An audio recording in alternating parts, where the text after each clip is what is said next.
नमस्ते।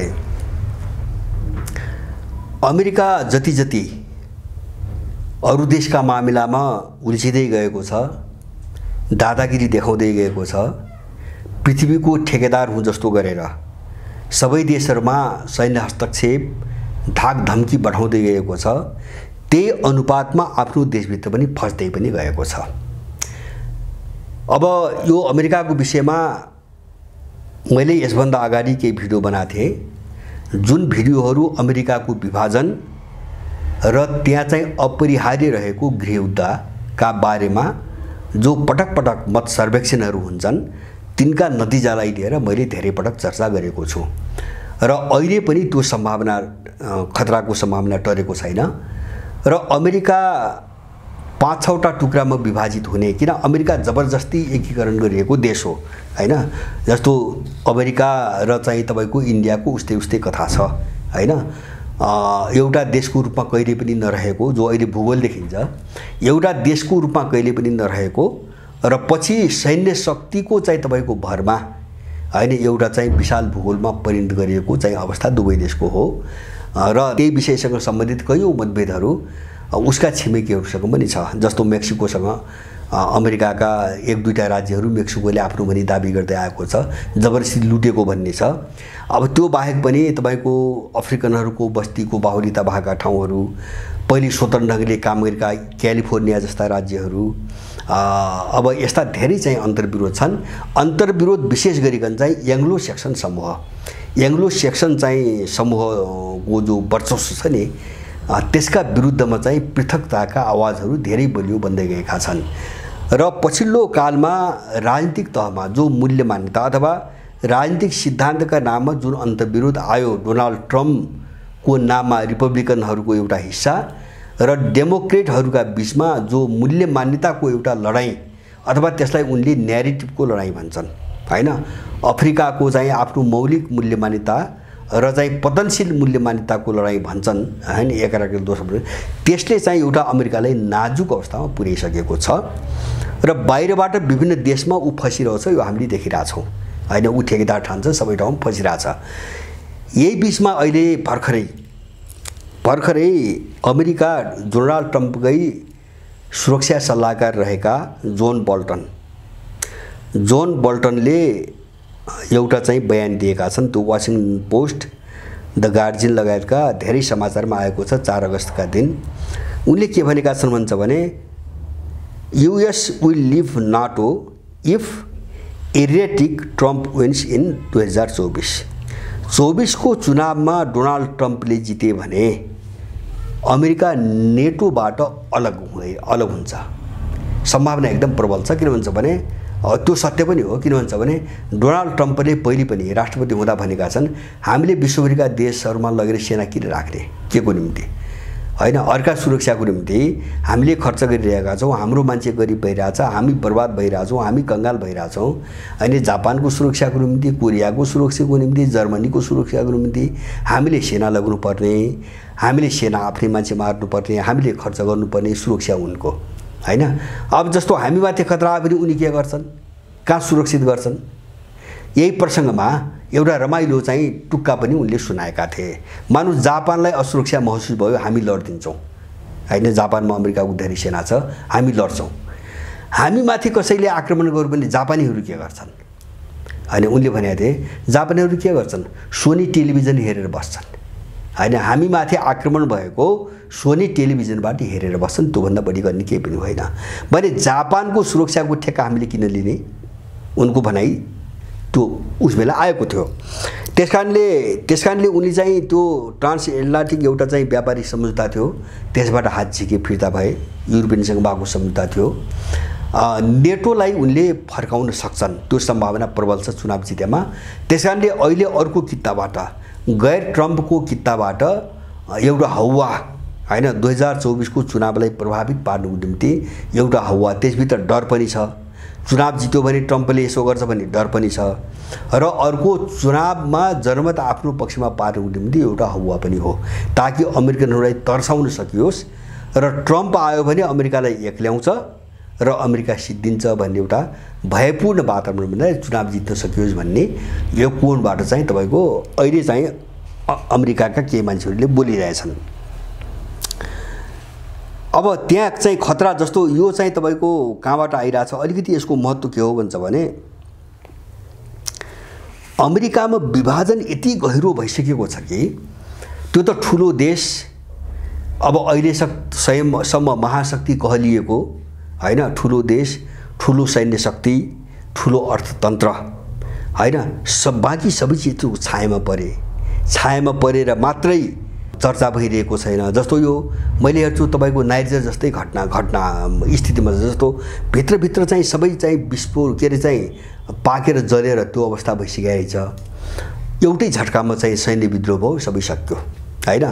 अब त्यो सैन्य विद्रोह त्यो पृष्ठभूमि अथवा त्यो परिवेश त्यसका निम्ति पुरै परिपक्व नभइकन त सैन्य विद्रोह त भएन हैन, भए पनि सफल हुँदैन थियो भने अमेरिकामा पनि के छ भन्छ भने परिवेश र परिस्थिति सबै परिपक्व छ। अब विस्फोट हुने कुनै निमित्त कारण देखिन बाँकी छ। अब त्यो के परिपक्व भएको छ, जस्तो काला र गोरा अथवा एङ्ग्लो सेक्सन र हिस्पानिक अथवा चाहिँ एङ्ग्लो सेक्सन र चाहिँ एसियाली भेदभाव यति चाहिँ तपाईको उत्कर्षमा छ कि यो कुनै पनि बेला चाहिँ तपाईको एक आपसमा ठुलो विरुद्धमा परिणत हुन सक्ने सम्भावना छ, यो बढ्दै छ। दोस्रो अन्तर्विरोध राजनीतिक चाहिँ तपाईको आवरणमा देखा परेको मूल्य मान्यता, जस्तो मैले भने रिपब्लिकन र डेमोक्रेटहरू हैन, जो ट्रम्पको समयपछि जो आयो, यसले गर्दाखेरि अमेरिका के हो, अमेरिकालाई कहाँ लैजाने, कसरी लैजाने भन्ने कुरामा आकाश पातालको अन्तर परिसकेको छ। यति दुश्मनीपूर्ण भइसकेको छ कि अहिले बाइडेनको सत्ता कुनै पनि हालतमा ट्रम्पलाई जेलमा सराउन सकेन भने यसले सबै सर्वनाश गर्छ भन्नेमा एक होरो निष्कर्षमा पुगेको छ हैन। ट्रम्पको सरकार मात्रै हैन, त्योसँग जोडिएका मिडिया माफियादेखि लिएर हैन ब्युरोक्रेसी सबै ट्रम्पमार्फत एकहोरो ढङ्गले ट्रम्पलाई कसरी जेलमा सडाइदिने। र अस्ति भर्खरले ट्रम्पले भने यिनीहरूले मलाई मेरो 6वटा उमेर जति बराबर हैन 500 कति वर्ष भनेका छन्, मेरो 6वटा जिन्दगी बराबर समय जेल हाल्ने त्यति चाहिँ निर्णय गर्ने चाहिँ तपाईको षड्यन्त्र बनाएर यिनीहरू बसेका छन् भन्ने कुरा पनि अस्ति उनले उठाए। तर डर कस्तो छ भन्छ भने मैले अमेरिकन समाजको यथार्थ के हो मैले त्यो मात्रै इंगित गर्न खोजेको। डर कस्तो छ भन्छ भने सीएनएनले भर्खरै चाहिँ तपाईको यो 4 अगस्तमा एउटा समाचार ल्यायो। समाचार के ल्यायो भन्छ भने ट्रम्पलाई जेल हाल्दा सुरक्षाका अगाडि धेरै ठूला चुनौतीहरू छन्। ट्रम्पलाई जेल हाल्दाखेरि सुरक्षाका अगाडि धेरै ठूला चुनौतीहरू छन् भन्ने समाचार छापिरहेको छ। यसको मतलब के हो भन्छ भने कतिपय मैले युरोपियन मिडिया पनि हेरेँ, अमेरिकन मिडिया पनि हेरेँ। अब ट्रम्पलाई जेल हाल्ने कथालाई के भन्छ भने यो चुनावी प्रोपोगन्डा हो। तार्किक रूपमा सम्भव छ, तार्किक रूपमा सम्भव जो अभियोगहरू लगाइएको छ। अब त्यो अभियोगहरू हेर्दाखेरि चाहिँ तार्किक रूपमा सम्भव छ तर वास्तविक रूपमा असम्भव हैन। ट्रम्पलाई जेल हाल्ने कुरा वास्तविक रूपमा असम्भव हैन। युरोपियन र अमेरिकन केही मिडियाहरूको चाहिँ तपाईको व्याख्या असम्भव किन भन्छ भने ट्रम्पलाई जेल हालेपछि अमेरिकाले थ्याक्न सक्ने अवस्था छैन। जो अब गृहयुद्ध सुरु हुन्छ नि त्यसलाई चाहिँ थ्याक्न सक्ने अवस्था अमेरिकाको छैन। त्यसकारणले ट्रम्प एउटा ठुलो घाँडो बनिसक्यो अमेरिकामा। ट्रम्प अमेरिकन सत्ताको निम्ति ठुलो घाँडो भयो। अब छोडिदिनु, अर्को चुनाव जित्ने लगभग निश्चित जस्तै छ। र अब चुनावै नजिते पनि ट्रम्पको नाममा जो ध्रुवीकरण भइरहेछ नि त्यो ध्रुवीकरणले अमेरिकाको संस्थापन पक्ष अहिलेसम्मको यसलाई नराम्रोसँग खाँदै गएको छ। यो खतरा बढ्दै जाने भयो। अब तपाईको हाल्ने विद्रोह हुने चाहिँ खतरा पर्छ। अब जस्तो उनले पनि योजना बनाए होला, के अरे रिपब्लिकनले पनि योजना बनाए, विद्रोह हुने र त्यो विद्रोह हिंसक विद्रोह गृहयुद्धमा परिणत हुन सक्ने सम्भावना एकदम प्रबल छ। किन भन्छ भने ट्रम्प समर्थकहरूले 2-3 वर्षदेखि हैन त्यो मत सर्वेक्षण अमेरिकनहरूको मत सर्वेक्षणले देखाए अनुसार त रिपब्लिकन पार्टी भित्र 80% मान्छेहरूले हतियार मागिरहेका छन् हैन, गृहयुद्धको निम्ति हतियार मागिरहेका छन् भन्ने खालका मत सर्वेक्षणहरू पोरि आएका थिए। अब यो हालतबाट अमेरिका गुज्रिरहेको छ। त्यसकारणले अहिले मलाई लाग्छ सम्भवतः ट्रम्पको जो कडी हो अथवा उनमाथि 3-4वटा जो चाहिँ उनलाई उम्किनै नदिने खालले षड्यन्त्रहरू चाहिँ के अरे चाहिँ योजनाहरू बनाएर चाहिँ फैसला गर्ने एउटा चाहिँ प्रयास भइरहेको छ। यो नै अमेरिका विध्वंसको एउटा निमित्त कारण बन्न सक्छ हैन। यो जोखिम धेरै ठुलो छ अमेरिकनहरूको निम्ति। किन भन्छ भने उनीहरू अब त्यहाँ झिल्को एउटा काहीँ बलियो भने जस्तो उनीहरू त कमजोर हुँदै गए नि अब हैन। जस्तो मैले भने नि हिजो त ताकत थियो सामर्थ्य थियो र यिनी सबै दबे थिए र यो सुसुप्त जस्तै भयो। तर भित्र त सबै त जलिरहेको छ, भित्र त सबै बलिरहेको छ। अब त्यो भित्र बलेको चिजले बाहिरबाट अलिकति हावा पाउने बित्तिकै कहाँबाट हावा पाउने बित्तिकै चारैतिरबाट आगोको मुस्लो बाहेक केही पनि तपाईको देखिने स्थिति छैन त्यहाँ।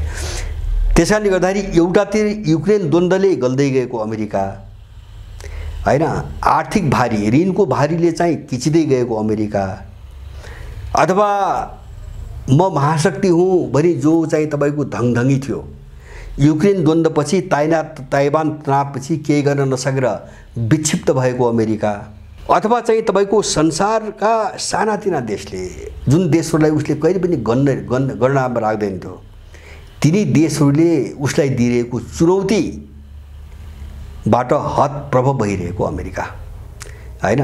जस्तो अफ्रिकन देशहरूले किलर भनिरहेछन् त हत्यारा हाउस भनिरहेछन्।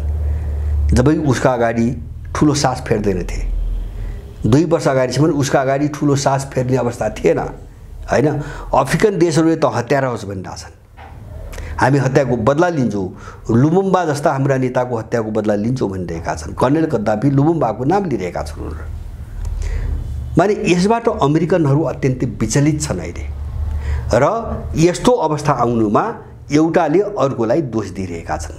रिपब्लिकनले डेमोक्रेटहरूलाई, डेमोक्रेटहरूले रिपब्लिकनहरूलाई दोष दिइरहेका छन्। र यो किन बल्झिँदै गएको छ भन्छ भने कमजोरीको कारणले जस्तो कोही पनि आफ्नो चाहिँ कमजोर पक्ष स्वीकार गर्न तयार छैन र देशमा जो सङ्कट बढ्दो छ, देशमाथि जो सङ्कट छ, यो सङ्कट अरूका टाउकामाथि दोषारोपण गर्ने एउटा होडबाजी चलिरहेको छ। र अहिले पछिल्लो कालमा आएर जस्तो ट्रम्पले जित्यो भने नेटोबाट अलग हुन्छ, अमेरिका सिद्धिन्छ भन्ने एउटा चाहिँ स्यालहुइया फेरि चाहिँ सुरु गरिएको छ, अमेरिकामा सुरु भएको छ। त्यो स्यालहुइया मात्रै होइन, त्यो यथार्थ पनि हो हैन। ट्रम्पले उही बेला पनि निकाले हुन्, हामी नेटो किन बनायो, सबभन्दा ठुलो चाहिँ खर्च चाहिँ बेहोरेर ठुलो व्यवहार चाहिँ तपाईँको टाउकोमा हालेर हामीले कसको सुरक्षाको निम्ति यो खर्च गरिरहेका छौँ, कसको सुरक्षाको निम्ति सेना विभिन्न देशमा राखिरहेका छौँ र यो सङ्गठन कसको निम्ति हामीले बनाएका छौँ, यो सबै भङ्ग गर्नुपर्छ, त्यहाँबाट निस्कनुपर्छ भन्ने उनले धेरै पहिले भाछन्। र नेटो कुनै पनि बेला गडलाम गुलुम ढल्न सक्ने सम्भावना पनि छ। र अब यो मुद्दा कति पेचिलो छ भन्छ भने ल ट्रम्प पक्षले चुनाव जितेर भने पनि जस्तो नेटोबाट निस्किनु पर्ने अथवा चाहिँ तपाईको अमेरिकाले सैन्य शक्तिको नाममा संसारविजित खर्च गरिरहेछ त्यो रोक्नुपर्ने, त्यो बन्द गर्नुपर्ने, यो दबाब त आखिर अमेरिकी समाज त बढ्दै त गइरहेछ, ध्रुवीकरण त हुँदै गइरहेछ। त्यो ध्रुवीकरणले गर्दाखेरि पनि अमेरिका हिजो सैन्य कोणबाट जति एग्रेसिभ आक्रामक संसारभरि देख्यो नि, अब त्यो पोजिसनबाट अगाडि बढ्न अमेरिकालाई सम्भव देखिन्न। एउटा आर्थिक चाहिँ जो कमजोरी सुरु भयो हैन, जो मन्दी सुरु भयो, एउटा त्यो पाटो हैन, तपाईको लगानी र खर्च गर्न सक्ने अवस्था पनि छैन। दोस्रो पाटो अब देशभित्र भइरहेको ध्रुवीकरण, त्यो कुनै पनि बेला देश विखण्डनकै चाहिँ परिणामको रूपमा निस्कन सक्ने खतरा छ। अब दबाब त्यसरी बढ्दै आएछ, त्यसलाई कति ठेक्ने भन्ने कुरा भयो। र तेस्रो चुनौती उसलाई के भयो भन्छ भने उसलाई चुनौती दिने थुप्रै देशहरू निस्किसके। अब सबैसँग युद्ध र चाहिँ द्वन्द्वका कुरा हेर्दा पार लाग्ने स्थिति पनि छैन। किन भन्छ भने रुस र चीन त धेरै ठुला शक्तिशाली देश भए हैन, उनीहरूले पत्याउँदै नपाएको इरानले बारम्बार मलाई लाग्छ युक्रेन द्वन्द्वपछि त्यसले 4-5 पटक दोहोऱ्याइसक्यो हैन, युद्धको निम्ति इरान तयार छ, लड्ने भन्छ भने आइज। अमेरिकालाई 4-5 पटक धम्की दिइसक्यो हैन। अमेरिकाले आकाशमा चाहिँ त्यो चाहिँ के अरे चाहिँ F-16 जहाज चाहिँ उडाउने, 1-2टा पनडुब्बी चाहिँ तपाईको पानीमा कुदाउने र जहाज चाहिँ उड्ने भने केही पनि गर्न सकेको छैन, केही पनि गर्न सकिएको छैन। अब त त्यो सम्भावना पनि किन मर्यो, मैले त मर्यो नै भन्छु। अब इरानमाथि आक्रमण गर्ने सम्भावना इजरायलको पनि मर्यो, अमेरिकाको मर्यो। त्यो केले मर्यो भन्छ भने साउदी र इरानका बीचमा हैन जो कूटनीतिक सम्बन्धको पुनर्बहाली भयो चिनिया प्रस्तावमा, त्यसले मध्यपूर्वको राजनीतिलाई एकदम ठ्याक्कै उल्टो दिशामा उल्टाइसकेको छ। आर्थिक रूपमा, राजनीतिक रूपमा र सामरिक रूपमा अब अरब अथवा मध्यपूर्वका देशहरूको पोजिसन उल्टाइसकेको छ। त्यसकारणले जुन देशलाई आड बनाएर वा प्रयोग गरेर अमेरिकाले इरानमाथि हमला गर्ने योजना बनाएको थियो, तिनी सबै आधारहरू भत्किसकेका छन्। त्यसकारणले यसबेला अमेरिका एकदमै निरीह छ, बिल्कुलै निरीह छ। र अब बिस्तारै बिस्तारै जस्तो हामी नेपालमा देखाएर छौँ दलालहरू, यो विदेशी दलालले 2063 पछि एकहोरो ढङ्गले हाम्रो देश र यो देशको मान्छेमाथि सङ्कट थोपर्दै आए, एकहोरो ढङ्गले हैन। देशलाई सङ्कटग्रस्त बनाउँदै लगे, यहाँको मान्छेलाई सङ्कटग्रस्त बनाउँदै लगे, 1 करोडभन्दा बढी मान्छे निकाले।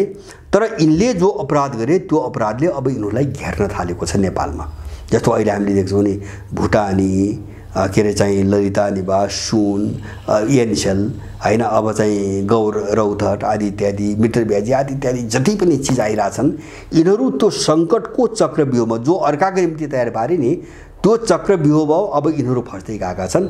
अमेरिकाको पनि यही हो, सेम खेल यही हो। त्यस कारणले उसले जलाई जलाई चाहिँ एउटा सङ्कटको चक्रव्यूहमा हाल्ने रणनीति बनायो। अब कतै सफल भयो, कतै असफल भयो आफ्नो ठाउँमा।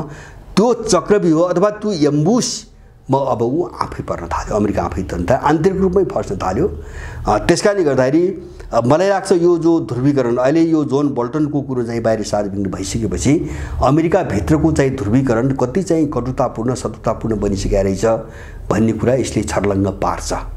त्यसकारणले यो अमेरिकाको अवसानको चाहिँ सङ्केत हो हैन। आन्तरिक रूपमा किन भन्छ भने कुनै पछि सिद्धिन ढल्नेको निम्ति जस्तो बाहिर सिधै प्रत्यक्ष युद्ध नभइरहेको अवस्थामा ढल्नको निम्ति आन्तरिक फ्याक्टर नै निर्णायक हुन्छ, आन्तरिक फ्याक्टरले ढाल्ने हो। त्यसैले अमेरिकी समाजभित्रको अन्तर्विरोध नै अमेरिकाको पतनको अबको निर्णायक कारण हो। अब त्यो मलाई लाग्छ यो चुनावको वरिपछि साह्रै सघन र साह्रै तीव्र भएर जाँदैछ र त्यस्ता खालका बहसहरू इतिहासमा कहिले पनि अमेरिकनले नसुनेका बहसहरू भइरहेका छन्। जस्तो डेमोक्रेटहरूको तर्फबाट जोन एफ केनेडी जो हत्या गरिए राष्ट्रपति, उनका भतिजा पनि एकजना उम्मेदवार छन् हैन, पार्टीमा प्रतिस्पर्धा गरिरहेका छन्। उनले भण्डाफोर गरिरहेछन् तपाईँको CIA को, अमेरिकन माफियाको, राज्यको अपराधी आफ्नो काकाको हत्यादेखि लिएर अब यो चाहिँ कोरोनाको नाममा भएका षड्यन्त्र लुटका सारा घटनाहरू पर्दाफास गरिरहेका छन् अहिले उनले। माने उजागर हुने प्रक्रिया तीव्र छ। जस्तो एक चरण नेपालका दलालहरूलाई पनि भण्डाफोर हैन, यिनको चाहिँ यिनलाई निर्वस्त्र पार्नको निम्ति एउटा अभियान चल्यो नेपालमा, चौतर्फी चल्यो। त्यसले गर्दाखेरि यिनको केही पनि बाँकी रहेन हैन, सबै नाङ्गै भए। अब अमेरिकामा पनि अमेरिकन समाज के हो, अमेरिकाको राज्य प्रणाली के हो, यो सबै सतहमा अब अहिले आउँदैछ र यसले बिस्तारै बिस्तारै अमेरिकालाई एउटा ठुलो आन्तरिक द्वन्द्वमा लग्छ, यसमा शङ्का छैन। त्यसलाई नै अमेरिकालाई ढाल्छ, अन्तिम निर्णायक रूपमा त्यसले अमेरिकालाई ढाल्छ। अब त्यो चिजलाई मलाई लाग्छ अब अमेरिकनहरूले अमेरिका एङ्ग्लो सेक्सन ग्रुप भनौँ जो आफूलाई गोरा भन्छन्, उनीहरूले अब यो सङ्कटलाई टार्ने कुनै अस्त्र, कुनै उपाय अथवा कुनै तरिका छ जस्तो मलाई चाहिँ लाग्दैन। किन उनीहरू धेरै एक्सपोज भए, धेरै कुरो भित्री कुरा पनि धेरै बाहिर आए र उसको वास्तविकता के हो, यथार्थ एउटा शक्तिका रूपमा अमेरिका वास्तवमा यथार्थमा के हो भन्ने कुरा पनि उजागर भयो। युक्रेन द्वन्द्वपछि नराम्रोसँग उजागर भयो। अमेरिका अब खेल्ने ठाउँ छैन। अब उसमाथि चाहिँ सुरु भयो एउटा सङ्कटको चक्रव्यूह र यो बल्झिँदै र बढ्दै जान्छ र त्यसैले अमेरिकालाई निर्णायक चाहिँ तपाईँको अवसानको दिशामा पुर्याउँछ भन्ने मलाई लाग्छ। हामी यस्ता चिजहरूबाट सिक्ने पाठ के हो भन्छ भने एउटा पाठ, जसले कसैलाई कसैका विरुद्धमा कसैलाई अपराध गर्न सिकाउँछ अथवा उत्प्रेरित गर्छ, जस्तो अमेरिकनहरूले गरे नि, युरोपियनलाई सिकाए, अरू देशलाई सिकाए हैन। जस्तो उनको आफ्नो स्वार्थको निम्ति त्यसलाई मार, त्यसलाई सिद्ध्याइदेऊ, त्यसलाई टुक्र्याइदेऊ हैन, त्यसको विध्वंस गर। तर जसले सिकेको हुन्छ नि, कुनै दिन जसलाई सिकाइएको हुन्छ त्योसँग कुनै दिन आफ्नै पनि अन्तर्विरोध पैदा हुन्छ। त्यो अन्तर्विरोध पैदा भएको दिन आफूले सिकाएको तत्त्व नै आफ्नो काल भनेर आउँछ, भस्मासुर भएर आफ्नो पिछा सुरु गर्छ। अहिले अमेरिकाको त्यही भइरहेछ, यहाँका दलालहरूको त्यही हो। त्यसैले अपराध भने के हुन्छ भने हाम्रो चाहिँ एउटा चाहिँ भाग्यवादी चाहिँ तपाईँको सोचमा एउटा उखान छ नि, पाप धुरीबाट कुर्लिन्छ भन्छ। हो त्यही हो, पाप धुरीबाट कुर्लिन्छ। यहाँका अपराधीहरूको पाप पनि धुरीबाट कुर्लिन्ला छ, अमेरिकनहरूको पाप पनि अब धुरीबाटै कुर्लिन्छ। र यसलाई रोक्न सक्ने होइन सामर्थ्य उनीसँग किन छैन भन्छ भने यो समयको विकासमान प्रवृत्ति हो, यो समयको माग हो, यो युगको माग हो। र त्यो परिस्थिति होइन, त्यो समय, त्यो विकासको प्रक्रिया अमेरिकनहरूको आकांक्षा र उनको मिसाइलभन्दा धेरै बलवान छ, धेरै शक्तिशाली छ। त्यसकारणले गर्दाखेरि अहिले अमेरिकन ट्रम्पको नाममा जुन ध्रुवीकरण सुरु भएको छ, मलाई लाग्छ 24 को चुनावको वरिपरि अमेरिका एउटा विस्फोटक रूपमा चाहिँ तपाईँको देखिनेछ। यसमा कुनै शङ्का छैन, एकदमै विस्फोटक। किन सबै बाँकी द्वन्द्वहरू त्यही मुख्य कडीमा आएर जोडिन्छन् भोलि अब होइन। त्यहाँ चाहिँ तपाईँको जस्तो नस्लभेद भयो, अथवा चाहिँ रङ्गभेद भयो, अथवा तपाईँको लिङ्गभेद भयो, वर्गभेद भयो होइन, जति पनि चाहिँ अत्याचारहरू चाहिँ तपाईँको उकुस थियो नि, अब त्यो विस्फोट हुने कडीमै आएर वरिपरि जोडिन्छन् र तिनले ठुलो ऊर्जाको एउटा तेलको काम गर्छन् होइन, आगो बाल्ने चाहिँ एउटा तेलको काम गर्छन्। अमेरिका अब यस्तो चाहिँ तपाईँको एउटा खतरनाक चाहिँ समयको सङ्घारमा पुगिसकेका छ। त्यस कारणले उनीहरू अहिले एकदमै दुविधामा कहाँ छन् भन्छ भने ट्रम्पलाई चाहिँ केही पनि नगर्दा अथवा भन्नुपर्दा जेल नहाल्दा पनि जबरजस्त खतरा छ। चुनावी अभियानमा त उठ्ने रिपब्लिकनबाट उनले नै जित्ने निश्चित छ, सबभन्दा अगाडि छन्। अब चुनावमा गए पनि खतरा छ, अब उनलाई जेलमा थुनिदिनु हो भने पनि झन् ठुलो खतरा छ होइन। अब कहाँबाट जाने, कसरी जाने भन्ने एउटा ठुलो अन्यल सिर्जना भएको अमेरिकामा देखिन्छ। हेरौँ, केही समय प्रतीक्षा गरौँ। तर अमेरिकाको दिन अब चाहिँ तपाईँको गए, अन्तर्राष्ट्रिय चाहिँ तपाईँको परिवेश वा त्यहाँको राष्ट्रिय परिवेश सबै कोणबाट हेर्दाखेरि अमेरिकाका दबदबाका दिन गए भन्ने मलाई लाग्छ। अब यो चिज दुनियाँको निम्ति यसले एउटा भलाइकै काम गर्छ, अथवा कमसेकम पनि संसारभरि जो तनाव, कृत्रिम तनाव उनीहरूले बनाउने खडा गर्ने जो कृत्रिम तनाव र द्वन्द्वहरू छन्, युद्धहरू छन्, यसबाट दुनियाँ मुक्त हुन्छ भन्ने चाहिँ मलाई आशा छ।